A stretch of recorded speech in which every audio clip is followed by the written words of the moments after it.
Evo.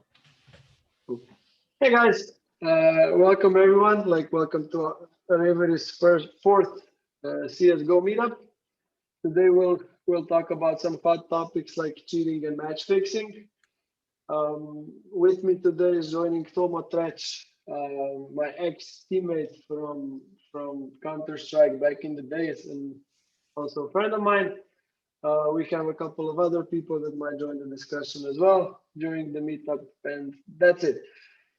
For the intro, quickly, what is Riverus, what we do, we are like an esports accelerator. We help like esports teams and organizations with their business plans, operations, financials, and all that. We also help startups or like some tech companies. And we also like do these regular meetups for different esports titles or different topics where we want to kind of like boost the community, get a bit of an awareness of the esports within the region, and so on. Everyone is welcome to the meetup. Like the main goal of this is like to have some meaningful discussions, and it all should be pretty relaxed. It's about networking, sharing experiences, exploring opportunities, and creating community. So with that in mind, we can probably start. I'm Megza, you've already known me. I'm like the regular host of the CS meetups. I'm an ex-CSGO player and now like team lead at Celcha. Briefly like been in Counter-Strike for like over 20 years now, which when I say it out loud, it's still kind of scary.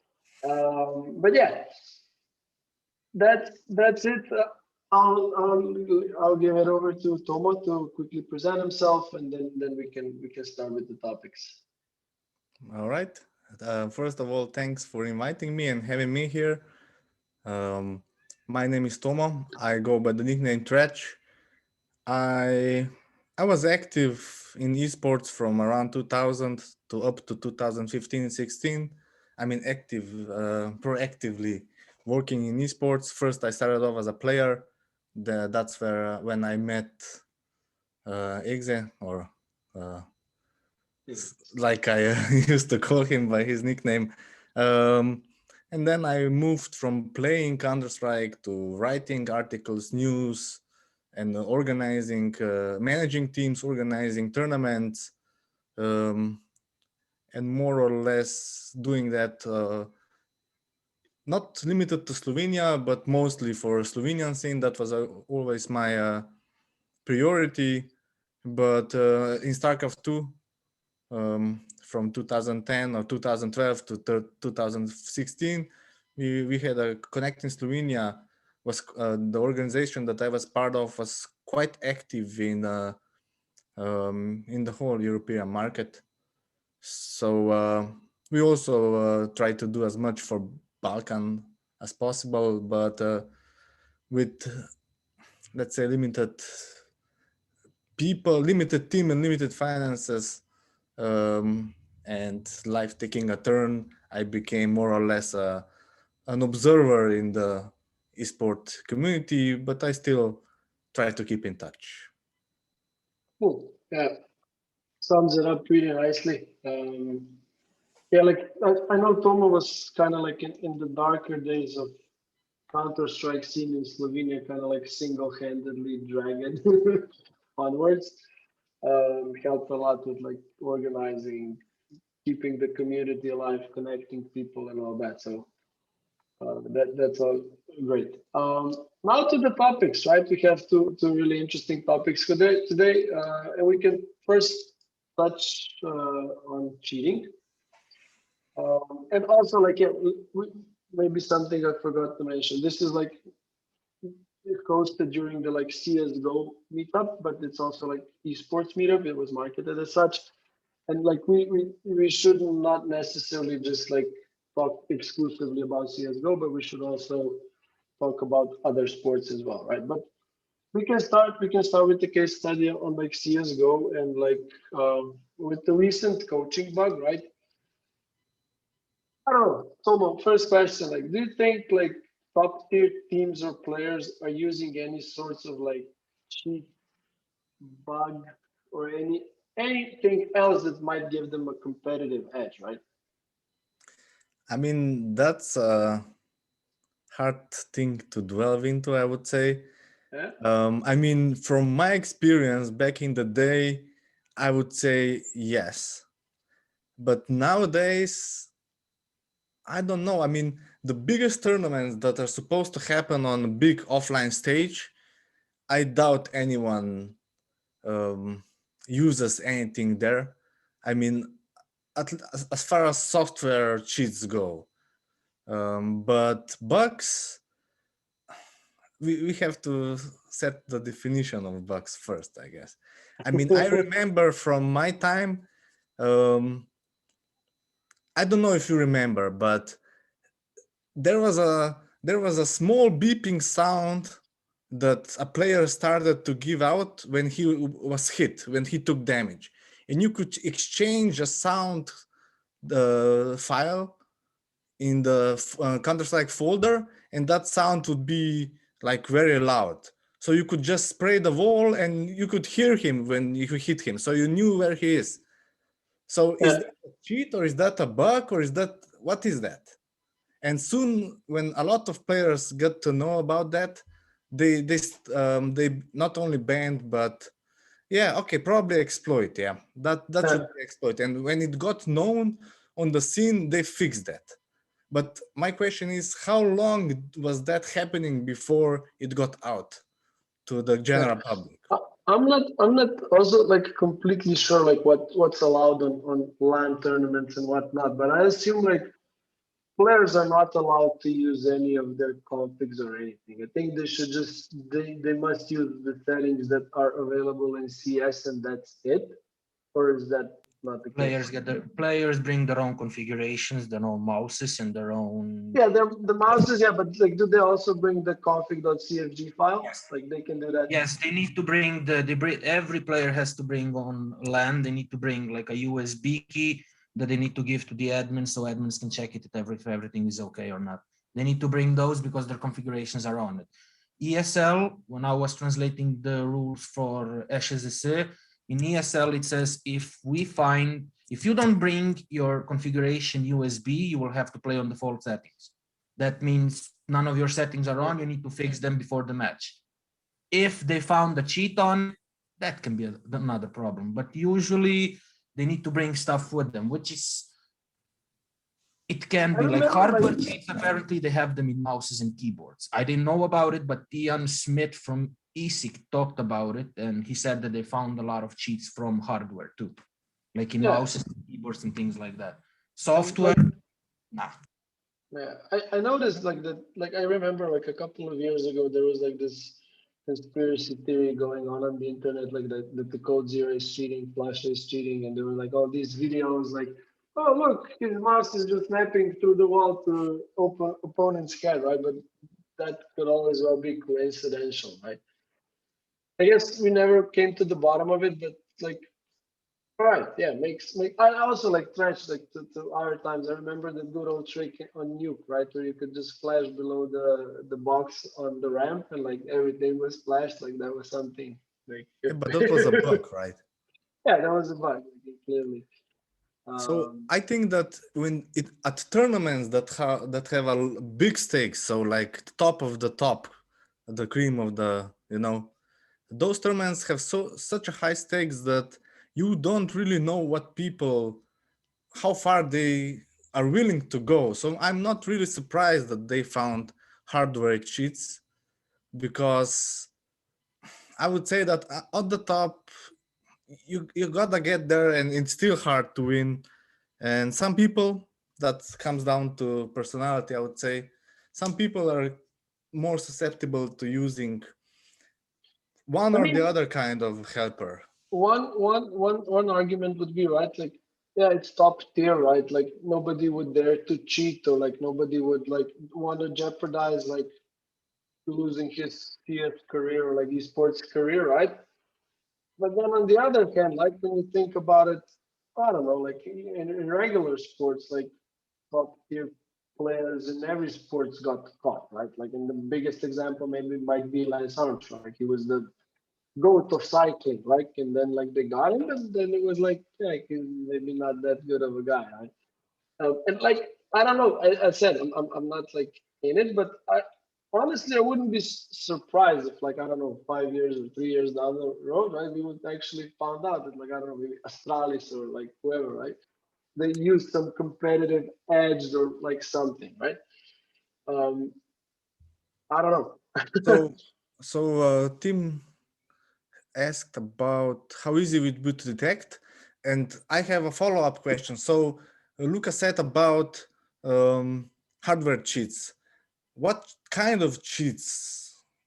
Okay, so imagine that you have a bind that you just press and you have wall hack, and you can I have think wall it's hacks. something like that. I think it's You can, something like yeah, that. you can I have don't know wall hack exactly just, what it is, but I think it's something like that. Yeah. you can have wall hack just for 1 second, and that's enough to let you It's know what the enough. It's tactic is. enough. Like, I don't know, like just when you watch CS in spectator mode and you see people through the walls because there are lighted up, like if you have that for 1 second in Pro CS, like you immediately can call the rotation. I don't know, Cold is gonna rotate from A to B because you can see him coming from through the kitchens and all that. Like that's why coaching bug was such a big problem. And like when you ask how long it takes, coaching bug was around from 2017. Yeah. But because online CS wasn't prevalent until now, no one gave up F about it. And like when they got people, I don't know, Force's coach, I think he used the coaching bug for around 50 rounds or something like that. That's mental. Yeah. And it was, I think it was for a minor in a minor for one of the majors. Like you can, that's those type of, I mean, because those type of exploits are not found fast. Yeah. Unless you have some crazy people who's gonna watch like 10 to 20,000 hours of POVs from specific coaches to see what's happened. That's how they found out about the coaching bug.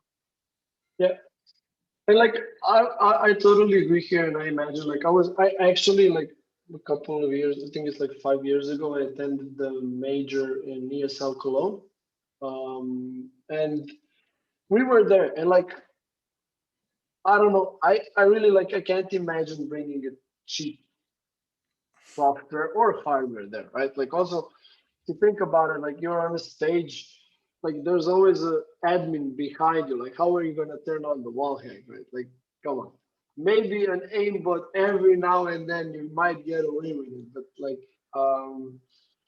I imagine like it's much harder on like bigger top tier like LAN tournaments, but online I think like I think it's happening.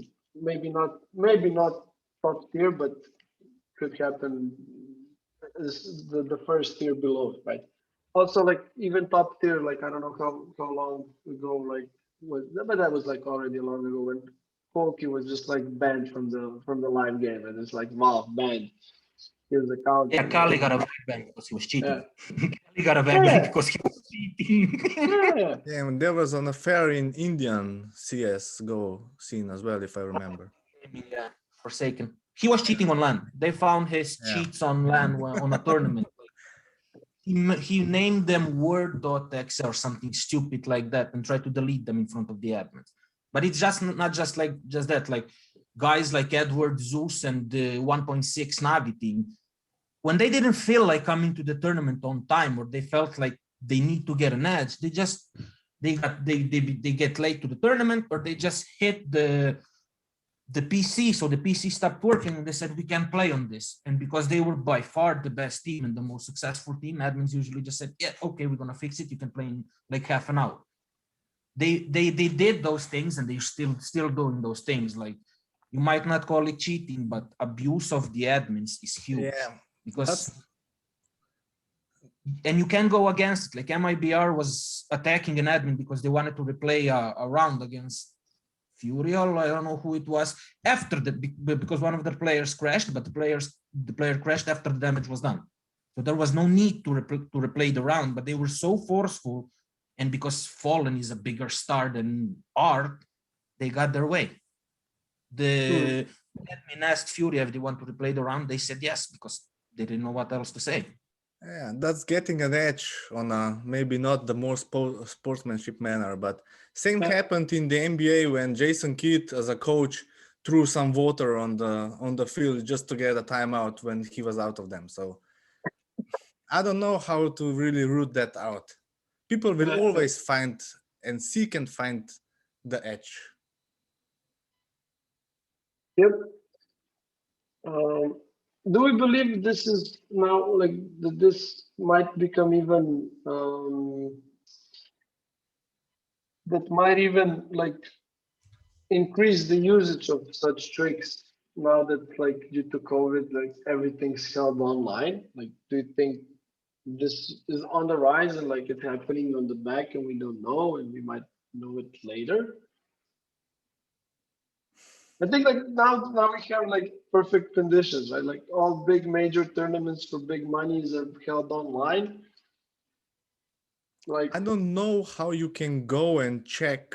Like in sports, you take their samples, but here I don't think you can just get the whole digital footprint and software and hardware configuration from every player on the tournament and check it afterwards. I think that's kind of hard. I don't know what the hmm, solution here is. And I, for one, I got, well, I know that's a topic a bit later, but I got a bit into betting, and all that we talk about is one of the reasons that I'm not touching Counter-Strike at all. yeah. I mean, betting. We had a comment from Tim. He thought through that like he thinks that peripherals like mouses and keyboards online events are checked for any cheats. Do we think this is happening or I think they need to delay. I think they need to drop things off a bit earlier before they start the matches to get the inspection done. But the thing is, unless you want to probably completely destroy the keyboard and mouse and open it from every which way to find those things inside, you can detect it probably. Like I would assume it's hard to detect something you don't see on the outside. And if they connect a keyboard to some other PC, they might not even know which button or which command might be the one to give him the advantage. So yeah, it's probably not like that straightforward, I would imagine. If someone would go to the lengths of like installing a cheat on a keyboard, right? It wouldn't just be binded on the C, like to remember it. Like, okay, C is for cheats. Let me press that, right? It's probably some weird combination, right?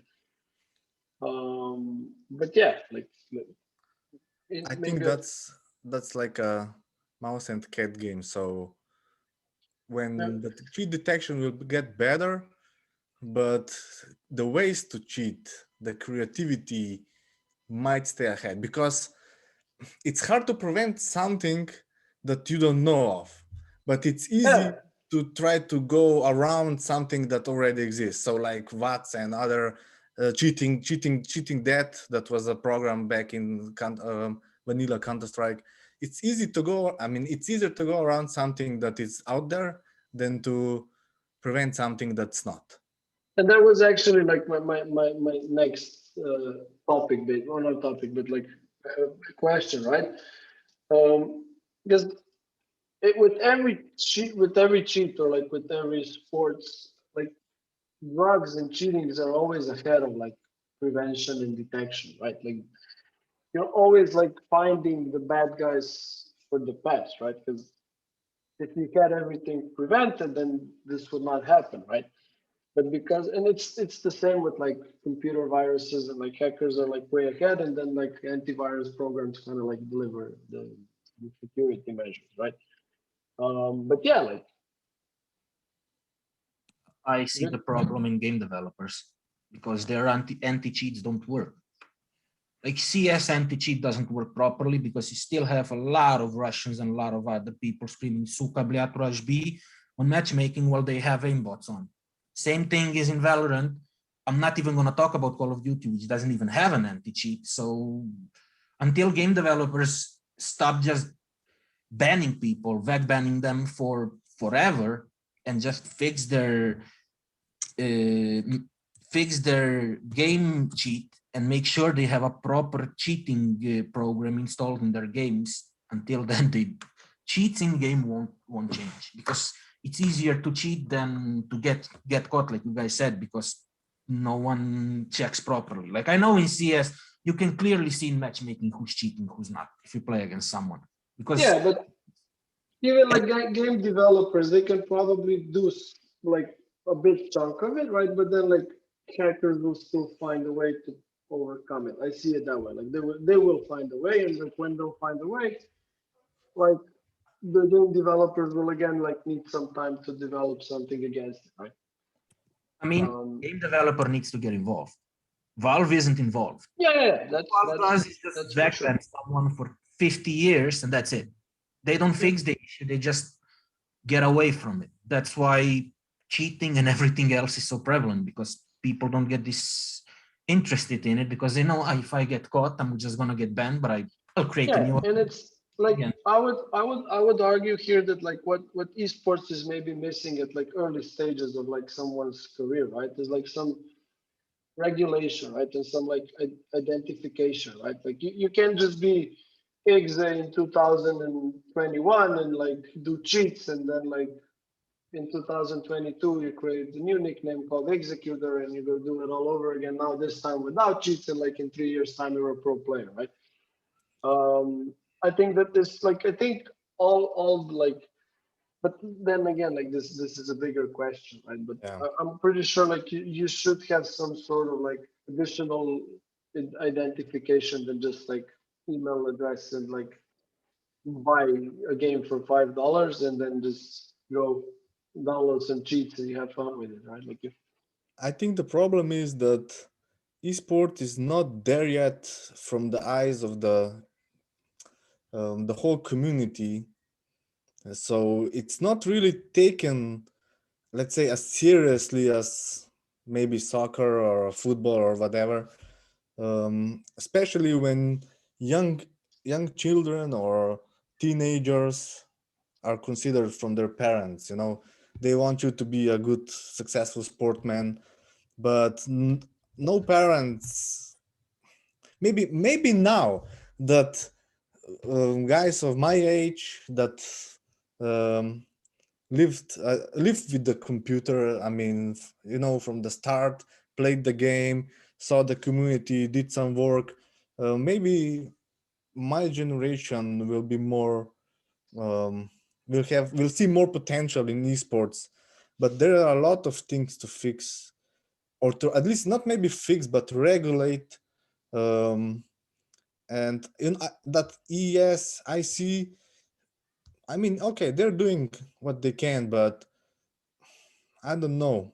I don't know hmm, what the general fixing would be to propel esports on the same level as sports. But even in sports, we have like taking that edge, enhancements, and all the problems. In esports, they are just more exponent. yeah. Of course, Maybe how many hair LeBron James lost from the day he came to the NBA until today. That's not just natural. And how he missed games at the end of the season for 2-3 weeks. Like, and it's not just him, but it's not. It's logical why he's missing games and what's happening. It's happening in sports too.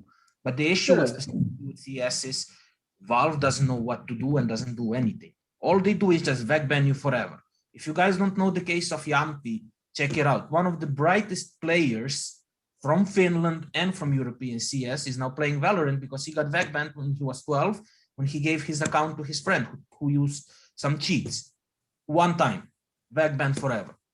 Like those things shouldn't happen, but they go on one side, they go to an extreme, like they go on the other side. On one side, they go to extreme where they're gonna ban you forever, but on the other side, they don't even check properly how they can fix the professional scene and how they fix other Yeah, stuff, because for them, million concurrent players every night, we win. there is something, yeah, like you said, this is something to consider when we are looking at esports and sports, because to be frank, nobody owns football, you know, while Counter-Strike is owned by some corporation. Same goes for every other gaming title, and it's up to them. They can just stop all the servers and it's done. You can't really stop traditional sports. So it comes to this, that the game is regulated from just one entity, and that entity is capitalistic firm that wants to have green numbers. I think that's the main difference here, that it's hard to one of the differences that will be hard to overcome. Yeah, and it's also going to be hard to just like give out titles, you know, like not like there would be like a general thing not owned by anyone, right? Like there was like a lot of investment made into someone developing the game and all that, right? But yeah, like very good point. Like football and basketball, they're not owned by anything. Anyone can just buy a basketball and like go play around. Right? I mean, there But are yeah, organizations, you know, like FIFA, UEFA, yeah. NBA, But Košarkaška zveza Slovenia, and so on, but it's not the same. They don't have an off and on switch. They don't control everything. yeah, exactly. Maybe Girona would be the time for the first survey about cheating. Maybe we can drop that on. So have you ever cheated in a game? Does offline against bots count? Because Yeah. in Unreal Well, Tournament 1, guys, you could there's no just gray lines here. Like, just click yes. because in Unreal Tournament 1 you could just write gods in a console and you wouldn't die anymore. So but I would say Guns. yeah, GTA had guns. I would say like this. Where do I click? I just see the poll. Like, I don't see like where to click it. I mean, I cheated in Sims. Does that count? I made myself have all the money so I could build a nice house. And I remember Age of Empires as well. I cheated. I know I cheated in CS, but like Thomas said, on an offline server, like with aimbots. I mean, there's another topic that I wanna just quickly say about cheating. There were a few cases in Slovenian retail CS that players that have cheated but stopped to. I mean, they learned a lot from cheating, especially wallhack. Exactly. That was my next like point as well. Like when I downloaded my first hacks, they were basically for like wall hacking, just like because your walls were like transparent. And like in CS times, this was like really a big thing because everything was just wall bangable, like all over the place, and like you could just kill the guy from anywhere. And like back in the days, like back in CS times, you didn't have like this free cam and like all those like tools that you now have. And like actually, like you turned on the walls, like you turned on the cheats, and then you just kind of like turned it off and on to see like where should you wall bank for like some sweet spots, right? Like where your enemies are hiding. And yeah, like wallbang was like was really like a big meta back in CS. I remember like I was just watching the other day on YouTube. I think like one classic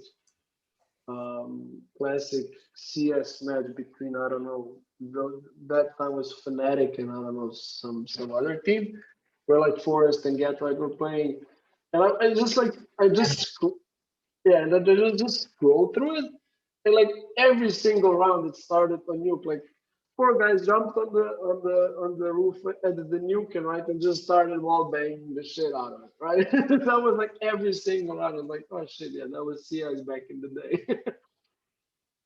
I mean, what you guys said is, I agree completely, because I noticed I play a bit of Call of Duty Warzone and I suck at it. But when I play with friends, I put on the seeker trait so I can see like the footprints from people running around. Using that 5 times, the 6th time I went into the battle with someone, I immediately expected, okay, if I saw previous 4 times, like he's gonna run or like this in the circle, in my head I already had, okay, I need to run the other side because I'm gonna catch him on the outside and I'm gonna get him. Cheat wall hacks and things like that definitely help you with getting the game sense better on, but instead of cheating, people should then just go watch POV POV movies on YouTube from specific players when you can see through the wall what they don't see and you understand how they move, or watch professional games. Like Yeah, the nowadays that works. Yeah, but cheating is still a shortcut to that. Yeah, So, and people love shortcuts. and free stuff. And free stuff, yeah. And feeling good because they won.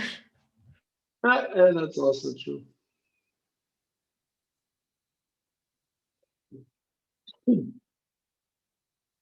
All right. Cool. Next topic, maybe we can wrap it up here for cheating, and we can move on to match fixing. So, Tomo, how big of a problem is it I in think esports and in CS:GO? I think match fixing is a problem on an other scale. I think that if we talk about, I mean, it has a lot of layers. One thing is throwing matches, and like layer one is, okay, I'm gonna bet on my opponent and I'm gonna throw a match. But that's just the beginning of the iceberg, if you ask me. Firstly, that's not a good way to do that. And let's say the last layer is gaming and betting syndicates, or let's call them mafia, Mafia. pressuring and bribing people to throw matches. And you have everything in between. And it's not only about winning or losing. The betting is such a big deal nowadays that you can have like, okay, let's say we have a team that's very good, and we play against a lower ranked team, and we know that we're gonna beat them.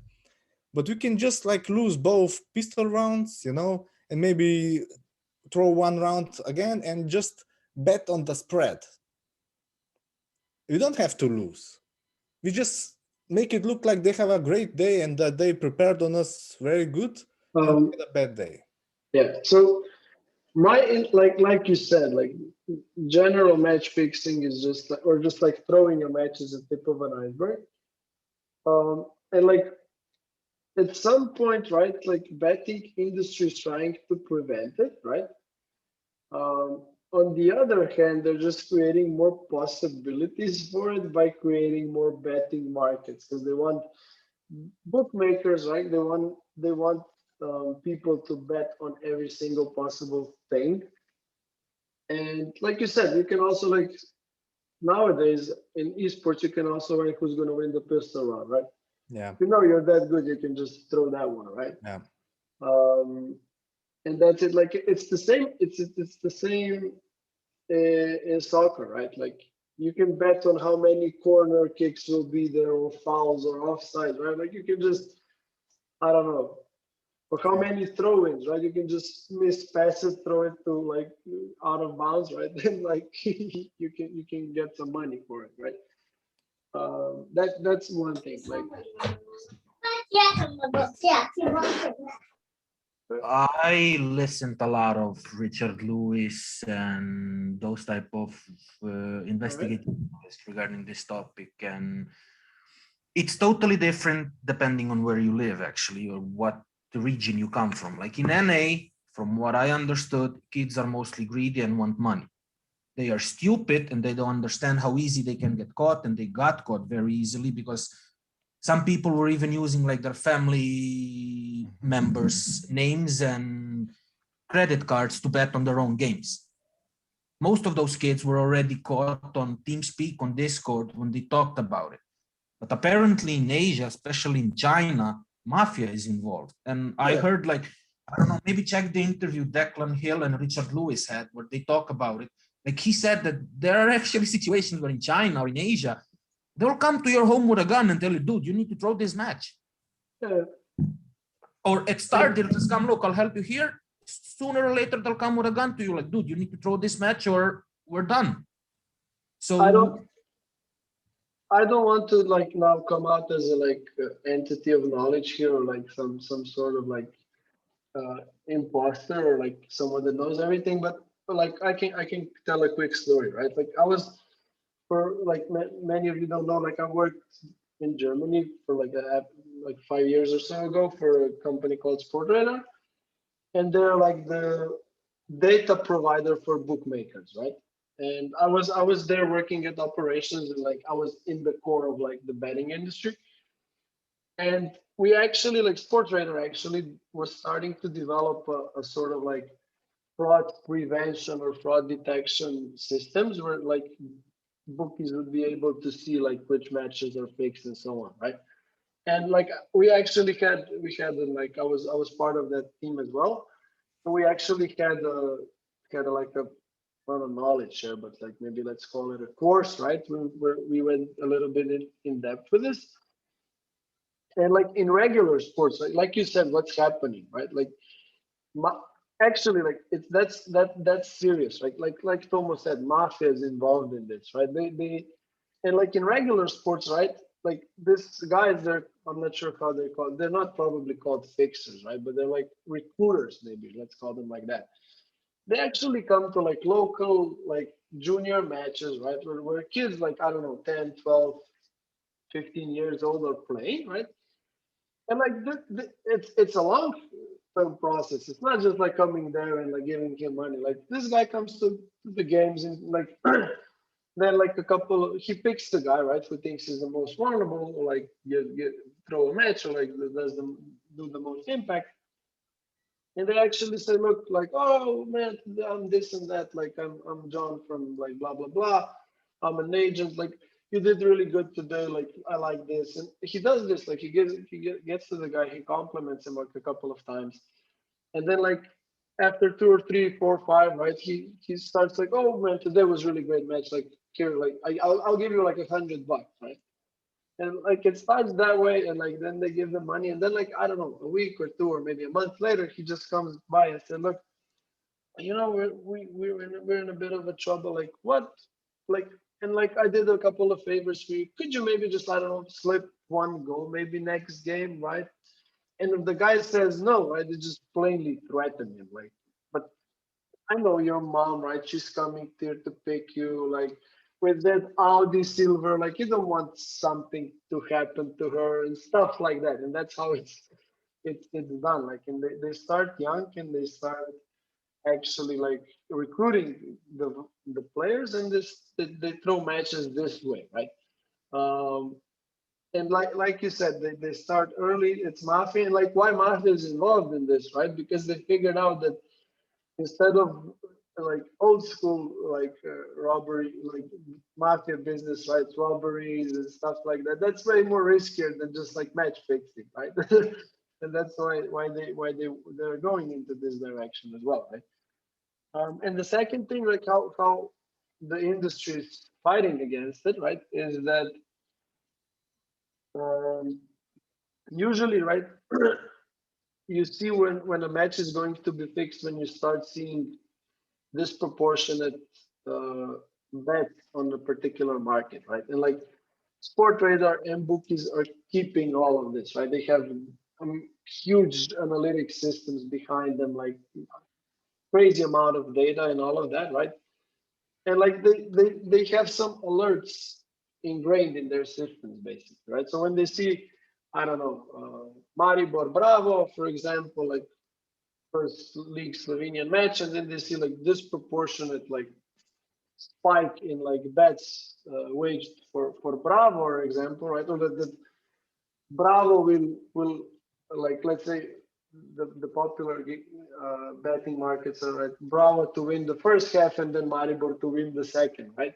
And when they'll see like spiking bets for that particular market, it will flag them, right? And then they will kind of investigate and look at deeper, and then they also have measures to kind of then like cancel the bets or like void them or whatnot, right? But this is how essentially they're doing it in regular sports, and I would assume this is those flags and those alerts might already be implemented for esports as well, but not really sure. But yeah, like you said, mafia, big money is threat, Yeah, but all I of would that. also say that there's a one thing to point out here, that betting sites, you said that they're adding more and more options, more and more games, more and more tournaments.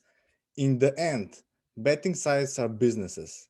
I mean, I know it's coming back to this, but um, most of the people betting, most are losing money either way.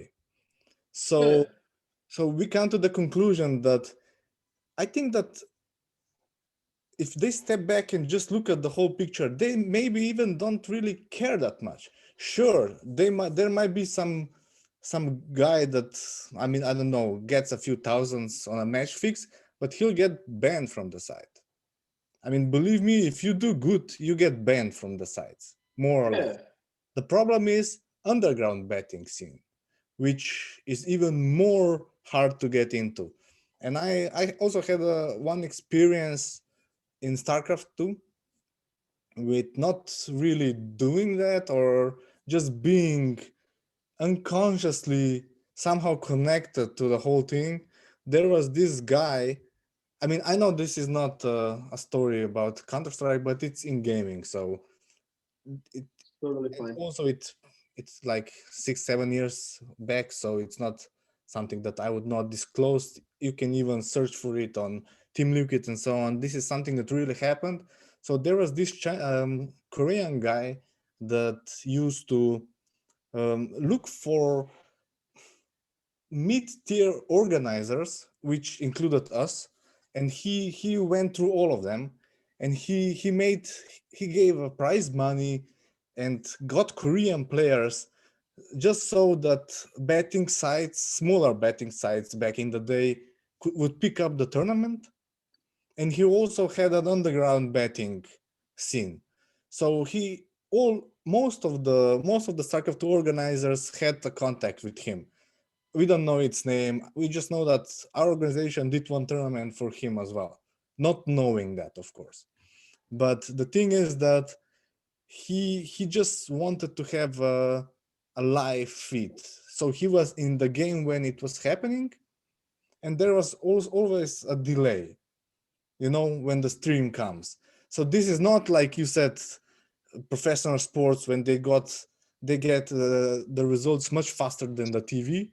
This is like Twitch stuff still, that's like a few minutes stops at least.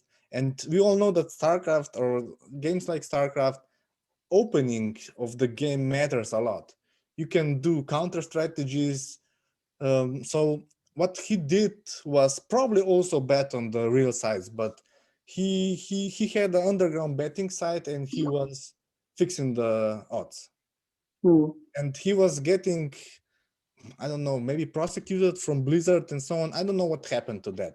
I know that that just one day on Team Liquid, there was a list of all the tournaments that were fishy regarding his involvement, and one of our tournaments was on that list. And that's when we, figured it out. So For the idea, if some people don't know, how big was StarCraft in Korea? Like I think they had like up to 40K people in stadiums watching that thing in 2009, 2010. So that guy had to be making a lot of money from that. yeah, but that's regarding StarCraft 2. We don't even know what's with StarCraft 1. So Exactly. that even bigger. But just the amount of people watching those things and getting involved, that had to be a lot of money. And when you guys talked about betting site and sport trader, the issue with CS is skin gambling.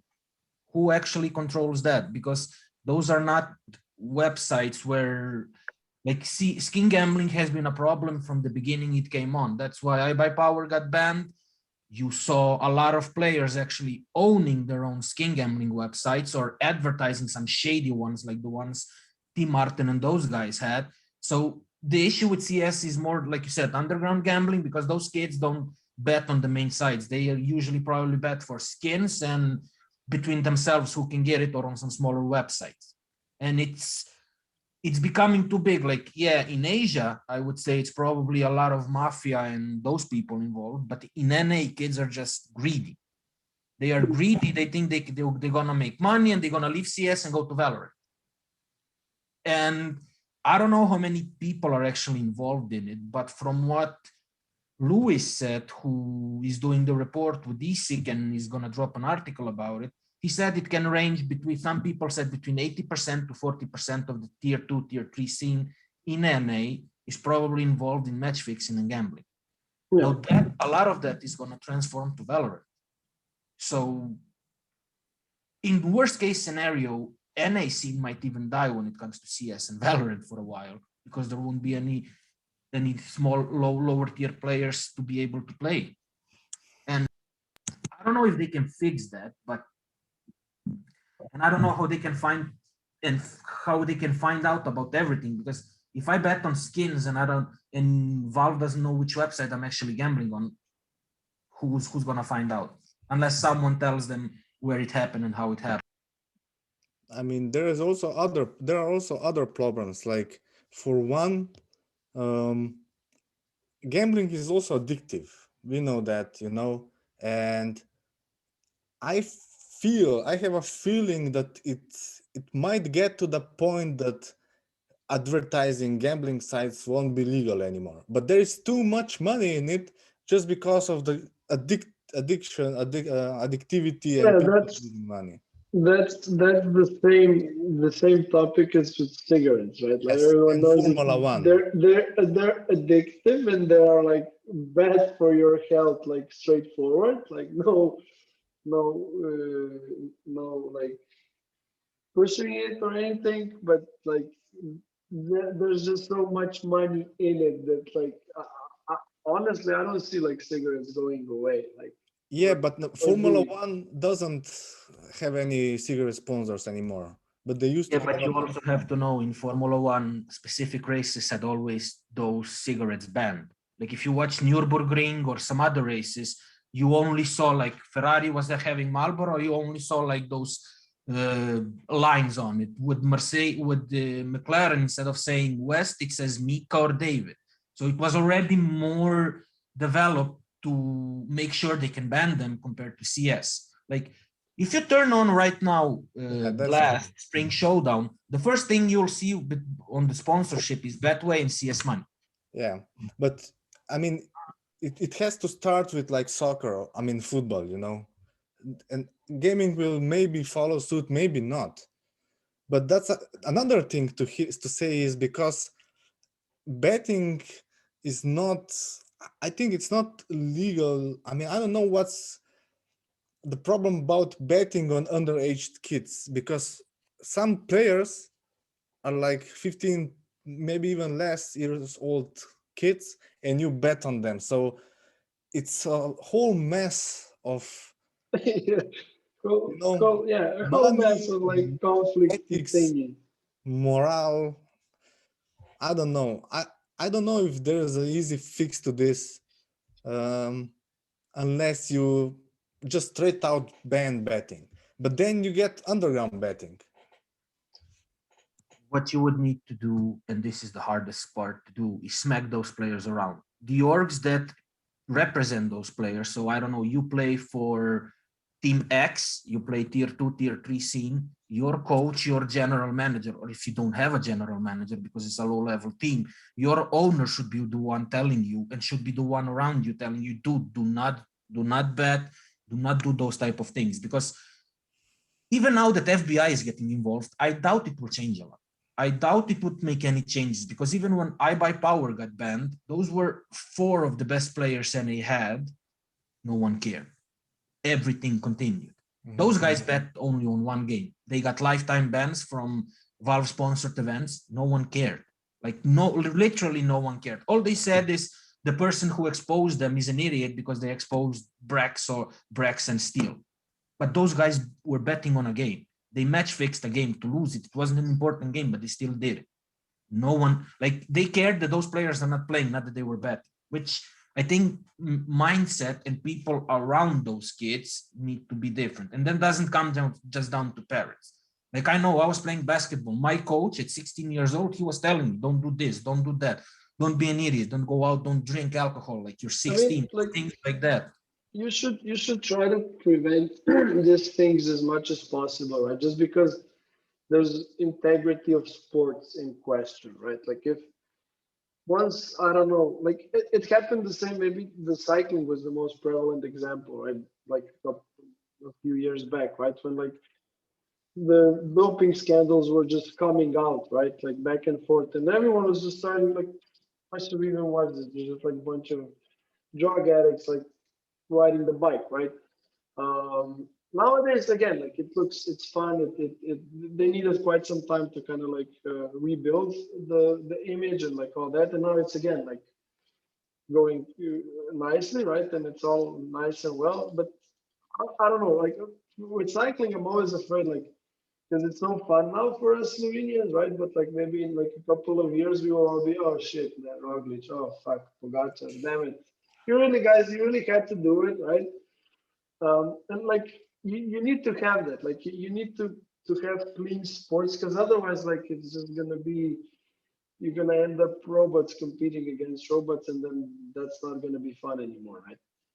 Um, but like you said, yeah, I mean, maybe education would help in this particular problem, right? Like, and I don't mean like education in terms of like in school, but like professional teams, professional players should have some like not counseling, maybe courses, maybe like some education provided to them that would kind of like explain them the risks behind it, like behind cheating, behind match fixing,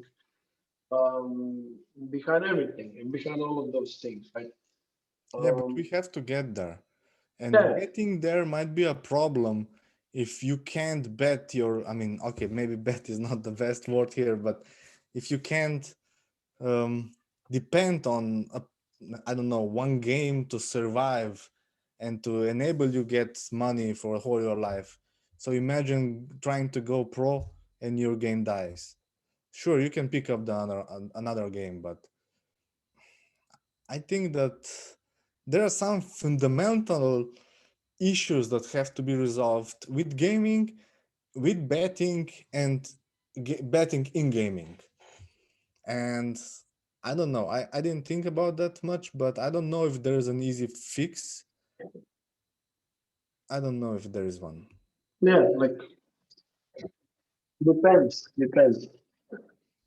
Like, think about this crazy fact. FaZe Clan built their team because of CS skins. They opened up a betting application in Malta before they created their CS team. Their CS team, when they built it finally, it was the most expensive team in the world. FaZe Banks is an idiot. Everyone knows he's an idiot, but he admitted to creating a skin gambling website in Malta just so they could make and buy a CS team. Like, even I know it's not connected to match fixing and everything else, but even just thinking about that, like a team, a professional organization was built on CS bet on skin gambling. I mean, and Valve didn't do anything. Like, they regulated it a bit, they were sued about it, but it's still, until those type of things are not being controlled by, first of all, by the developer, second of all, by the organizations itself, it's not going to get fixed, because I'm sorry to say it, but players don't care about anything except making money. yeah. Like, we have CSTP, they don't give a shit. To me, gambling, right, and like gambling in a pure sense of the way, right, where you roll the dice and you wager that you'll get a 6 or a 3 or a 1, right? You know your odds. You know like what are you getting into and how much money you will pay it. Like that to me is not that big of a problem. Like it's just like another thing that gives people the fun, right? While if you're throwing the matches and manipulating such things, right, then this is a big problem for me. Like just gambling on the skin, why not? If it's fun for you, right, you know what you're getting into. You might lose it, you might win it, or Yeah, as long as it's not rigged, right? but the only thing I would say here is that sure, I mean, I do some betting on my own, so it's not like I don't support it or anything, but I do it from the statistical point of view. I play with statistics. I don't really watch that much games, but what I want to say is that the problem is the addictivity. So that you can get addicted to something which is kind of legal, but makes some people's life miserable because of their decisions. So whose fault is it? And it comes down similarly to the alcohol, and other substances. So it's something that can be addictive. Not all guys or players or human beings are responsible enough, and some people are not responsible enough to not cheat. some just fell for everything that could addict them. There are a lot of things to consider. That's like a question on a whole another level, if you True, ask me, right? Like true. it goes like down to like parenting, raising, and all that, A right? civilization of human beings, yes. Exactly. For that to look at it from one point, like, and the best example for betting and gambling is Michael Jordan. During his career, like, there were seasons where in playoffs he played a game in New York, took a trip overnight to Atlantic City to gamble all night. In my mind, that's not a problem because he played blackjack or he played poker or he went play golf and he played, I don't know, 10K a hole. He can do that. He has money. He was doing that because he was still so competitive. He needed to find other ways to get that competitiveness off, and he was gambling. That's not a problem. But if he was fixing his game or if he was betting on NBA games, I think that's a problem. Like, even if you're just in the industry player and you're betting on CS games, that's not good. Like, that shouldn't have happened. I don't care if you bet on Juventus and Barcelona who's gonna win. It's the same thing if you work in a company, you shouldn't trade your own stock, right? Like either way, like that's totally a valid point if you ask me, right?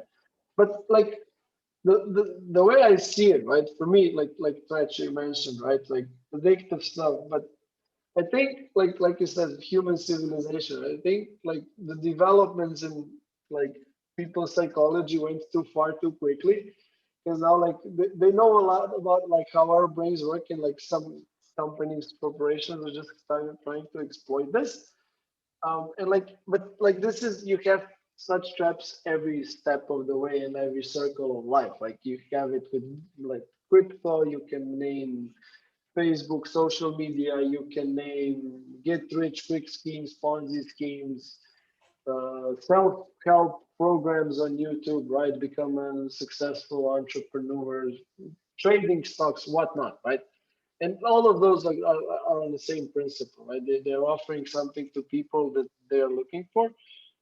I'm not sure, like, are we gonna ban everything? Or are we gonna Yeah, like educate people what are those like triggers for them and like kind of warn them about it? Like, uh, then again, like this is like we're not gonna solve this in a CS:GO yeah. meetup. And I think that, I mean, I know it's my fault, but we kind of went off topic a bit. I just want to say that regarding um, match fixing in esports, if the consequences would be bigger if you get caught, like Luca already mentioned a few times, nobody cares, nothing happens. If people would get caught more often, then maybe the match fixing problem, not that it would be solved, but people would consider twice before doing that. And that's I think that's the only solution to it, right? Like Yeah, you should first educate people like not to do it. Then you should like, let's see it that way. You should cause them more pain by getting like by letting them know like what will happen if they get caught, right? Than if they do match fixing, right? I would even go this far. Like if you would caught someone doing match fixing, right? I would ban this guy from like from it, from not from the sports he played, right? Not from CS:GO. I'd ban him from like every single game.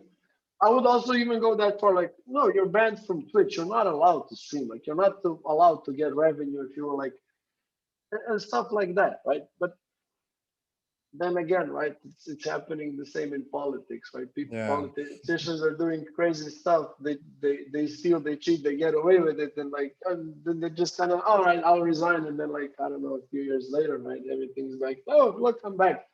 So if I just give one example from Korea again, so StarCraft 2 in Korea, there was one young player by the nickname of Life, and he threw two of his matches. So I don't know how was the fixing done. I mean, I don't know all the background, but he lost two games on purpose. He got more than 10 months of jail and lifetime ban from the game. So I mean, he was one of the biggest cases in StarCraft. And if that would be, I mean, facing almost 2 years or 1 year in jail, I don't know if that, maybe that people would reconsider if that would be a norm. They will now. Now that FBI is involved in America, that's going to happen. You can bet your everything that at least few people are going to go to jail. And a lot of those people transferred from CS to Valorant. Riot is already doing their own internal investigation about it. And Gregor, I mean, you are right. Like, people need to be banned properly. But the thing is, in CS, Valve doesn't care. Valve just gives a VAG ban or gives a ban for life. They don't even review your things. They just ban you for life.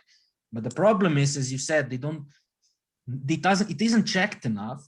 And like I said, when in 2016 that happened with iBuyPower, that was the best team NA had. No one gave a crap. We still have C9 and we have Team Liquid. If kids actually understood, and I hopefully now they will, with all the law enforcement involved and all the other stuff, if they only understood, dude, if you do this, you can go to jail or other things can happen, then it would be different. But they don't understand that part. They just think we're not going to get caught. That's it. Their whole mindset is we're not going to get caught. No one cares. We're not important enough. I mean, yeah, like the problem with match fixing, right? It's similar to trading stocks, right? And that's why you inside trading is prohibited and you actually go to jail if you do that, right? The main problem becomes is because you're like consequentially ripping other people off, right? Like people who want to have fun, they want to wage, they want to bet, right? They in a good conscience, right? In a good like manner, they think, all right, these are the odds, these are the probabilities, blah blah blah, and whatnot. And then instead of like a regular match, they're getting some fixed, predetermined outcome, right? And this is how people are losing money, right? That's why like again, if we go a bit off topic, right, this is why all the like major investors went bananas when like regular people kind of turned against them with the GameStop stint, right? And like just pumped the stock and like they like big investors lost like a lot of money, and like it was like a taste of their medicine, I guess. But like it's still bad, right? It's still like manipulating something that should be random, let's say, right? So yeah, like and that's the problem. This is the reason why jail actually comes into question, right? Because you're ripping someone else off without him knowing that you're doing it, right? Yeah, but the problem is how to catch somebody. It's a thin line between a bad day or a random start of the, like, for example, a StarCraft match, or maybe even MOBA games like Dota and League of Legends. You can lose on the draft. Yeah. You know, and maybe you drafted bad, maybe you purposely drafted bad. It's really hard to, or like pistol rounds in Counter-Strike and the spread betting. It's so many different ways to do it. Or maybe in StarCraft 2, you can you just need 2 players. So that's the other problem with one-on-one games regarding the betting. You know, in Counter-Strike, I mean, sure, 1 is enough, but you can have more players, more teams on it. In StarCraft 2, just 1 is enough to throw. You can just play some tactics that you know that you will lose. Or if you... Or you can, it's yeah, like you said, it's really hard. Like it's much harder to cut these things like in esports than it would be in regular sports. Because in regular sports, you would still see the weirdness, right? You would still see, all right, this guy just like tripped over himself, right? Like, or I don't know, like, yeah, they can make it look like something happened, really, right? But on the other hand, right, in CS:GO, you can just go in a duel with one, spray for like 2 seconds, and just like lift the finger and like, oh shit, I didn't grab it, right? Like, fuck it. So this is, sorry, but this is another problem regarding sports and esports, because in esports, you want to make it that even some average player can sometimes kill a better and win a game or a round against a better player. In chess, for example, that's not happening. And that's why nobody watches chess and everybody watches soccer, because it's more randomness, and maybe CSGO because of the headshots and sprays. So I think the random factor is there because of the people that play it. So that the difference between the best and the middle and the, I mean, maybe the best against the worst is not a good situation comparison, but so you can beat someone that is better than you. And that's when the randomness can cloak match fixing. Yeah. You know why it's fairly easy to catch these kids, and they are catching them so easily now because they don't cover their tracks. Discord is live for them. WhatsApp is the other part of their life that they constantly use, and they talk about, we're gonna match fix this match, we're gonna match fix that, we're gonna fix this, we're gonna do that. TeamSpeaks, Discords, and WhatsApp. They actually have. I couldn't believe when I was reading some of the stuff, and I heard and I read like they had Discords and WhatsApp groups specifically done for those things. Like on the website does too, they posted some audio clips from some team that match fixed. That was horrendous to hear. Like dude was openly discussing, saying, okay, we have enough wins, we don't need this, they need a win. You're gonna sign up for 5 minutes, you're gonna come 5 minutes late, so we're gonna be forced. So it looks like we actually have some problems with the team not being online. Meanwhile, on the other side, one of the players will be like streaming the match on Discord, so you don't see it on Twitch, but we can see it on their Discord. Like crazy shit. Like they were openly discussing exactly and how they're gonna do it, and in the end, they actually match fixed that match. And none of them, I think the IGL of the team was talking. None of them said anything. They just, one player just said, "I don't want to throw that match, but I don't mind the other one we're throwing." No. It's crazy what they're. Yeah, like it's also a bit hard because nowadays everything's digitalizing. Like there's a big brother over your shoulder, right? But still, iBuyPower literally got caught because of a jealous girlfriend. No joke. One of the reasons iBuyPower got caught was because of a jealous girlfriend, and one of the pro players in NA constantly bitching about them match fixing that match. Then one girlfriend sent all the screenshots about, I think, Still or who was saying it, about the whole match fixing thing. That's how they ended up getting caught. But the problem is that we don't want to catch those that already got caught. We want to root the underground and the mafia and so on, or the, like me and Igze, I could be a StarCraft 2 pro, for example, and I would say I would meet with Gregor somewhere without phones, just two of us, and I would say, just bet this on me or against me on this game, and I would leave. I would even have my phone that could be in the middle of a wood or whatever, and then I would just have a bad day playing and profit.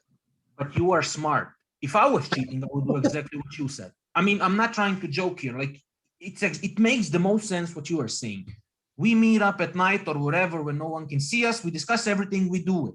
Those kids don't think like that, because those kids actually think they're not gonna get caught. Yeah. Because I don't know what it was. I'm listening to a lot of Richard Lewis and Torrance podcast when they do by the numbers. I think it was in November or December where Lewis was talking, and he said, I know a lot of people don't like him because of the way he talks and all that, but he openly said, guys, tell me now what and how much did you actually cheat? Because if this thing with ESIC comes out, believe me, some form of law enforcement is going to get involved in America, and you guys are screwed. Of course, no one took anything to heart and no one cared, but they got FBI is involved now, and they don't even know how deep this thing goes. The only thing that is saving them is that on the part of ESIC, they don't have enough people to actually check everything, because ESIC is a small organization, and even the coaching bug was caught because Michał did it for free. Like he wanted to figure out how much it goes to which year it actually goes, and he did it for free. Otherwise, coaching bug might still be around. This is the crazy part to think about. ESIC doesn't even have enough people to actually do anything. But the problem is, again, like I said, sure, you get those kind of people, but So my example with me and Grega, those small pocket fixers, and on the other hand, the gaming syndicates, betting syndicates, I think those are the things that have to be rooted out. And I don't know how. Yeah. I don't know if anyone wants to go to Asia or who will go to China and Korea to fix that. Because CS, like ESEEK, if they wanted to, they could easily go and try to fix things there, but they don't even want to get involved. And I don't think Valve would like to get, I'll say like this, I don't think even game developers would like to get involved in the problems in Asia because they know how much money Asia brings. Like, can you imagine the news comes out that half of the Korean and Chinese LoL scene was caught cheating? That would be a big problem for Riot because that game is so big there. Like, we all know one of the reasons LoL is the biggest game is because they have such a big following in Asia. And Asia is, in my opinion, Asia is the main issue because I don't think anyone actually controls it. I mean, you would probably know even more than me. You worked with Koreans and you know how it is, but I don't think anyone is cheating or match fixing as much as they do in Asia. My opinion. Yeah, could as well be. Živa, maybe like just quickly at this point, maybe we can throw in the second pool and then we can quickly like wrap up. So we can like still continue, but we're a bit over the clock already.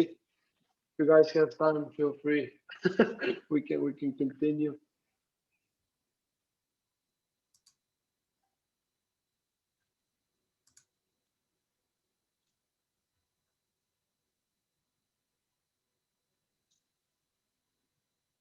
While we're checking for the polls, I was actually back in like when betting on esports started, right? Like a couple of years ago.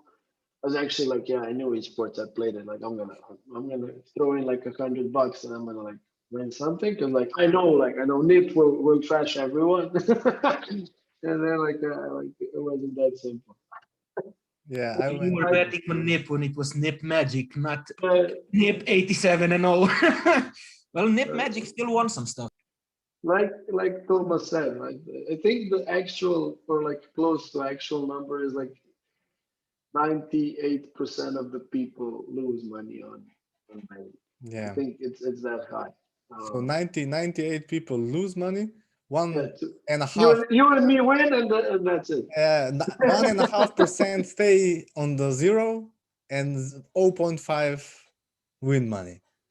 Yeah, I mean, I went with the same mentality regarding betting. I bet a bit on Counter-Strike and a bit on StarCraft 2, but I stopped on Counter-Strike because there was no good statistical database that could do all the combination of maps, lineups, and so on.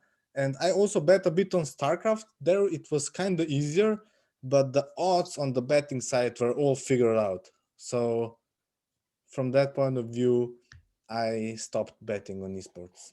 no, Yeah, CS has a lot of statistics, but probably some of them aren't really good for for betting, I would Yeah. imagine. I mean, even just now it's even more crazier because of the online era, because you see so many weird teams winning. So it's even harder to actually. I would say it's like this. It's probably a lot easier to match fix now because whatever you do, you'd be say, yeah, fuck it, it happened. Like Yeah. Navi lost to some CIS team, that's expected. It's online era. Meanwhile, in the background, maybe Simple was making mad money by betting on the other team. Hopefully not, but it can be easily done. Now in online era, I doubt you would even notice if someone was match fixing because the results are so crazy up and down. I would just add here something for the match fixing and for the like for betting and throwing matches, right? And that's something that I believe is true, right?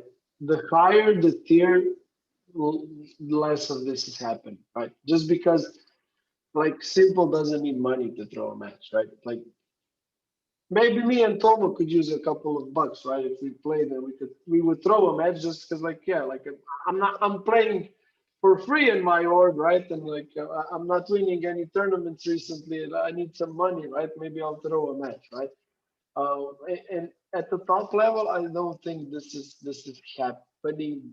Maybe every now and then, and like even I buy power, yeah, they might throw it, I mean, they did throw it back in the days, right? But maybe But it was a low level tournament. It wasn't top tier tournament. It was like some. yeah, and also like the money was still like in 2016 compared to these days, right? It wasn't, the pool wasn't that big yet. Yeah, good And point. that's also like, I'm pretty sure like taking soccer in consideration, for example, right? I'm pretty sure like nobody in Premier League in his right mind would even consider someone like paying him, I don't know, 10 grand to, I don't know, slip one goal, right? Like, they would say Yeah, like, but come what on. about Serie A? Oh, you got me there. Yes, exactly.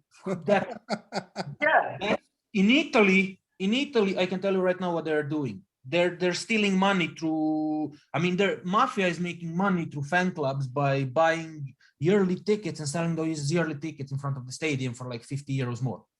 That's a guarantee they're doing I that. mean, I just said it because Juventus got caught with something yeah, not nice. yeah. Like It it is. happened, but Italy, I think like this becomes more prevalent in lower tiers, right? Yeah, I agree with that because they have less to lose and more to gain, and they got nothing else, like you said, from gaming. They don't get much, so they would rather get a big hole, even if they get caught.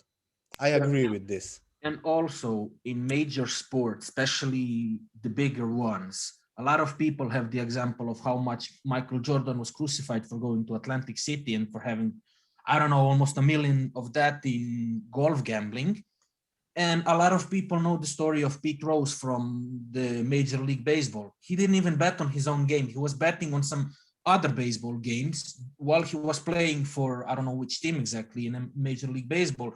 He's not even, he was banned, and he's not going to be invited into the Hall of Fame. And he's probably, or arguably, one of the best, if not the best player to ever play the game.